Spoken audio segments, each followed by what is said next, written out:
അതെ, ഈ ഒരു കറി തയ്യാറാക്കാനായിട്ട് ഒരു കഷ്ണം മത്തങ്ങ മാത്രം മതി. അടിപൊളി ടേസ്റ്റി ആയിട്ട് തയ്യാറാക്കാം. എന്നാൽ പിന്നെ എങ്ങനെയാ ഉണ്ടാക്കി നോക്കുകയല്ലേ? എന്നാൽ പിന്നെ വേഗം പോരെ. നമ്മുടെ ചാനലിലേക്ക് എല്ലാവർക്കും സ്വാഗതം. നമ്മളപ്പോൾ 2 കുഞ്ഞി കഷ്ണം മത്തങ്ങയൊക്കെ ഇവിടെ എടുത്ത് റെഡിയാക്കി വെച്ചിട്ടുണ്ട്. നല്ല പഴുത്ത മത്തങ്ങയാണ് ഏറ്റവും നല്ലത് കേട്ടോ. അപ്പോൾ നമ്മൾ അതിനെയൊക്കെ തൊലിയൊക്കെ കളഞ്ഞിട്ട് ഇതുപോലെ കുഞ്ഞു കുഞ്ഞു കഷ്ണങ്ങളാക്കി ഒന്ന് അരിഞ്ഞെടുത്തിട്ടുണ്ട്. ഈ ഒരു പരുവത്തിൽ അരിഞ്ഞെടുക്കുകയാണെന്നുണ്ടെങ്കിൽ പെട്ടെന്ന് വെന്ത് കിട്ടും. ഇനിയിപ്പോൾ ചട്ടിയിലാണ് നമ്മൾ തയ്യാറാക്കുന്നത്. അതുകൊണ്ട് തന്നെ ചട്ടി ഒന്ന് ചൂടായി വന്ന സമയത്ത് വെളിച്ചെണ്ണ ചേർത്ത് കൊടുക്കുന്നുണ്ട് കേട്ടോ. ഇപ്പോൾ എണ്ണയും കൂടെ ചൂടായി വന്നതിന് ശേഷം ഒരു കുറച്ച് കടുകും കൂടെ ചേർത്ത് ഒന്ന് പൊട്ടി വന്നോട്ടെ. അത് കഴിഞ്ഞിട്ട് കുറച്ച് കറിവേപ്പിലയും വറ്റൽമുളകും കൂടെ ചേർത്ത് കൊടുക്കുന്നുണ്ട്. ആ വറ്റൽമുളകും കറിവേപ്പിലയും കൂടെ ഒന്ന് വാടി വരാനായിട്ട് ഒന്ന് ഇളക്കിയും കൂടി ഇട്ട് കൊടുക്കുന്നുണ്ട് കേട്ടോ. ഇനിയിപ്പോൾ ചേർത്ത് കൊടുക്കുന്നത് സവോളയും പച്ചമുളകുമാണ്. സവോള നമ്മൾ ഇടത്തരം വലിപ്പമുള്ള സവോളയായിരുന്നു, ഒരെണ്ണമാണ് എടുത്തിരിക്കുന്നത്. അത് ചെറിയ കുട്ടിയായിട്ടാണ്, പൊടിയായിട്ടെന്ന് പറയില്ലേ എന്ന് പറഞ്ഞ പോലെ അരിഞ്ഞൊക്കെയാണ് എടുത്തിരിക്കുന്നത്.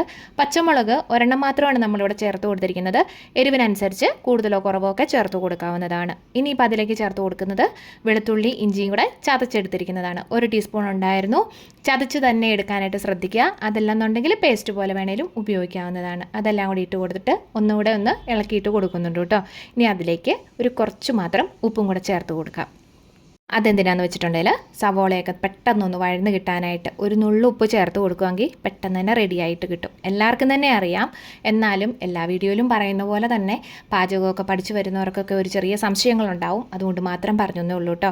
അപ്പോൾ അതെല്ലാം കൂടി ഇട്ട് കൊടുത്തിട്ട് ഒന്നുകൂടെ ഒന്ന് വഴറ്റിയെടുക്കുന്നുണ്ട്. ഒരുപാട് ബ്രൗൺ കളർ ആയി പോകേണ്ട കാര്യമില്ല. സവോളയൊക്കെ ഒന്ന് വഴന്ന് അതിൻ്റെ ആ ഒരു കളറൊക്കെ ഒന്ന് മാറി വരുന്ന പരുവാകുമ്പോഴത്തേക്കും പൊടികൾ കുറച്ച് ആദ്യം തന്നെ നമുക്ക് ചേർത്ത് കൊടുക്കാം. അതിനായിട്ട് മഞ്ഞൾപ്പൊടിയും മുളക് പൊടിയുമാണ് ചേർത്ത് കൊടുത്തിരിക്കുന്നത്. മഞ്ഞൾപ്പൊടി 1/4 ടീസ്പൂണും മുളക് പൊടി 1 ടീസ്പൂണാണ് ചേർത്ത് കൊടുത്തിരിക്കുന്നത്.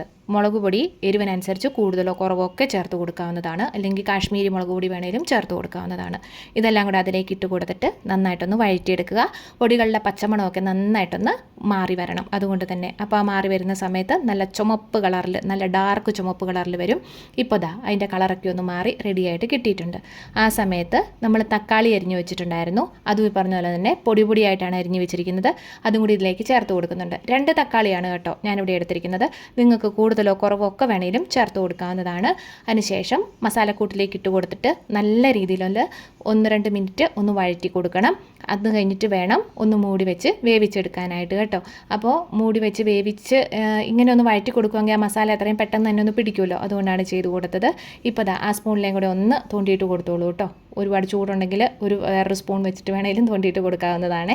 അങ്ങനെ ഇനി നമുക്ക് ഒരു കുറച്ച് മാത്രം വെള്ളം കൂടെ നമ്മൾ അതിലേക്ക് ചേർത്ത് കൊടുക്കുന്നുണ്ട്. ചട്ടിയിലായതുകൊണ്ട് തന്നെ ചിലപ്പോൾ അതൊന്ന് അടിയിൽ പിടിക്കും. അതുകൊണ്ടാണ് ഞാനിതുപോലെ ഇത്തിരി വെള്ളമൊക്കെ ചേർത്ത് കൊടുത്തത് കേട്ടോ. ഒരു 2-3 മിനിറ്റ് വെന്ത് കിട്ടേണ്ട താമസമേ ഉള്ളൂ. ആ തക്കാളിയുടെ തൊലിയൊക്കെ ഒന്ന് മാറി ഉടഞ്ഞു വരുന്നൊരു പരുവുണ്ടല്ലോ, അതാണ് കേട്ടോ. ഇനിയിപ്പോൾ നമ്മളൊന്ന് തുറന്ന് നോക്കിയിട്ടുണ്ട്. നന്നായിട്ടൊന്ന് തിളച്ചൊക്കെ ഇരിപ്പുണ്ടേ. അപ്പോൾ ഒന്ന് വഴറ്റിയും കൂടെ കൊടുക്കാവേ.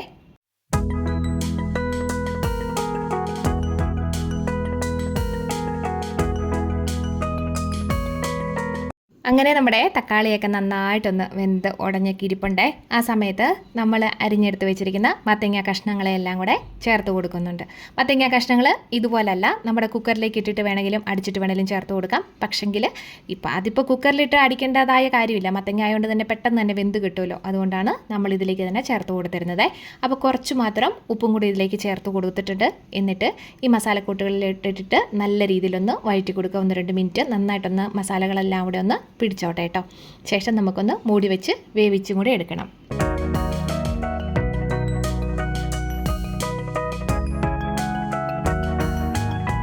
അതെല്ലാം കൂടെ ഒന്ന് തട്ടിപ്പൊത്തി വെച്ചിട്ടുണ്ട്. അതിലേക്ക് കുറച്ച് വെള്ളം കൂടെ ഒഴിച്ചു കൊടുക്കുന്നുണ്ട്. സാധാ പച്ചവെള്ളം തന്നെയാണ് ഞാനിപ്പോൾ ചേർത്ത് കൊടുത്തിരിക്കുന്നത്. മത്തങ്ങയൊക്കെ ഒന്ന് നികന്ന് കിടത്തക്ക വിധത്തിൽ വേണം വെള്ളം ചേർത്ത് കൊടുക്കാനായിട്ട്. എന്നിട്ട് ഒന്നുകൂടെ ഒന്ന് ഇളക്കിയും കൂടെ കൊടുത്തുകൊള്ളുക. ശേഷം നമുക്കൊന്ന് മൂടി വെച്ച് വേവിക്കാം. ഒരു 5 മിനിറ്റ് 6 മിനിറ്റ് അതിൻ്റെ ആവശ്യമുള്ളൂ. പെട്ടെന്ന് തന്നെ വെന്തും കൂടെ കിട്ടും കേട്ടോ. അപ്പോൾ ചെറിയ കഷ്ണങ്ങളായിട്ട് അരിഞ്ഞുകൊണ്ടാണ് നമുക്ക് പെട്ടെന്ന് തന്നെ വെന്ത് കിട്ടുന്നത്. അപ്പോൾ അതവിടെ ഇരിക്കട്ടെ.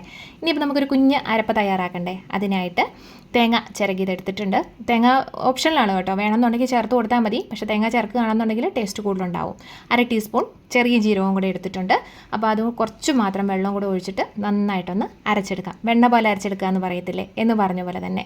പിന്നെ എരിവിന് നമുക്ക് വേണമെന്നുണ്ടെങ്കിൽ കൂട്ടത്തിൽ പച്ചമുളക് വേണമെന്നുണ്ടെങ്കിൽ ചേർത്ത് കൊടുക്കാം. നമ്മൾ ആദ്യം തന്നെ ചേർത്ത് കൊടുത്തിട്ടുണ്ടായിരുന്നു, അതും വേണമെങ്കിൽ മതി കേട്ടോ. അപ്പോൾ ഇനിയിപ്പോൾ അതും കൂടെ ഒന്ന് റെഡിയാക്കിയതിന് ശേഷം നമ്മൾ വേവാനായിട്ട് വെച്ചിരുന്ന മത്തങ്ങ അത്രയും നല്ല രീതിയിലൊന്ന് ആയി വന്നിട്ടുണ്ട്. വേണമെങ്കിൽ നമുക്കൊന്ന് ഉടച്ചു കൊടുക്കാം, നിർബന്ധമില്ല. ഉടച്ചില്ലേലും കുഴപ്പമൊന്നുമില്ല, നല്ല കുറുകി തന്നെയാണ് ഇരിക്കുന്നത്. ഞാനിവിടെ കുട്ടികളൊക്കെ കഴിക്കുന്നതുകൊണ്ട് തന്നെ എല്ലാ വീഡിയോയിലും പറയാറുള്ളതാണ്, എന്നിരുന്നാലും പറഞ്ഞതേ ഉള്ളൂ. കുട്ടികളൊക്കെ കഴിക്കുന്നതുകൊണ്ട് ഒന്നുകൂടെ ഒന്ന് ഉടച്ചു കൊടുത്തെന്ന് മാത്രമേ ഉള്ളൂ കേട്ടോ.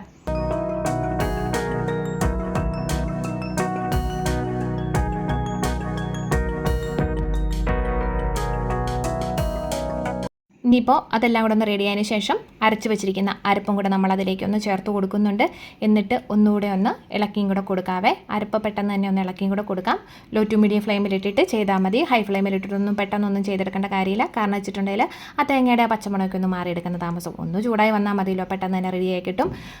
ഇനി ആ മിക്സിയുടെ ജാറ് കഴുകിയിട്ട് ഒരു കുറച്ച് വെള്ളം കൂടെ നമ്മളിതിലേക്ക് ചേർത്ത് കൊടുക്കുന്നുണ്ട്. അപ്പോൾ ഒന്ന് ചൂടായി വന്നോട്ടെ. വീഡിയോ കണ്ടുകൊണ്ടിരിക്കുന്ന സമയത്ത് ആദ്യമായിട്ട് കാണുന്നവരാണെന്നുണ്ടെങ്കിൽ സബ്സ്ക്രൈബ് ചെയ്തിട്ടില്ലെങ്കിൽ ഒന്ന് ചെയ്തേക്കണം. മാത്രമല്ല വീഡിയോ ഇഷ്ടമായിട്ടുണ്ടെങ്കിൽ ഒന്ന് ലൈക്കും ഷെയറും ഒക്കെ ഒന്ന് ചെയ്യണം, കമൻറ്റും ചെയ്യണം. എളുപ്പത്തിൽ ചെയ്യാൻ പറ്റിയ ഒരുപാട് റെസിപ്പീസ് നമ്മുടെ ചാനലിൽ അപ്ലോഡ് ചെയ്തിട്ടുണ്ട്. കാണാത്തവരുണ്ടെങ്കിൽ തീർച്ചയായിട്ടും കയറി ഒന്ന് കണ്ട് സപ്പോർട്ട് ചെയ്യണം കേട്ടോ. അപ്പോൾ നമ്മൾ എന്തായാലും തേങ്ങയും കൂടെ അരപ്പും കൂടെ ചേർത്തതിന് ശേഷം ഒന്ന് ചൂടാക്കിയും കൂടെ എടുക്കുന്നുണ്ട്. ഈ ഒരു പരുവത്തിൽ ചൂടാക്കിയിട്ട് വേണേലും നമുക്ക് ഉപയോഗിക്കാവുന്നതാണ്. അതല്ലെന്നുണ്ടെങ്കിൽ നമുക്ക് കുറച്ച് ചെരുവയും കൂടെ ചേർത്തിട്ട് വേണേലും നമുക്ക് ഉപയോഗിക്കാവുന്നതാണ്. അങ്ങനെ കറിയുടെ ഏകദേശം ഒരു പരുവമൊക്കെ റെഡിയായിട്ട് വന്നിട്ടുണ്ട്. ഇത് കണ്ടോ, ആ തേങ്ങയുടെ പച്ചമണമൊക്കെ ഒന്ന് മാറി റെഡിയായിട്ട് വന്നിട്ടുണ്ട്.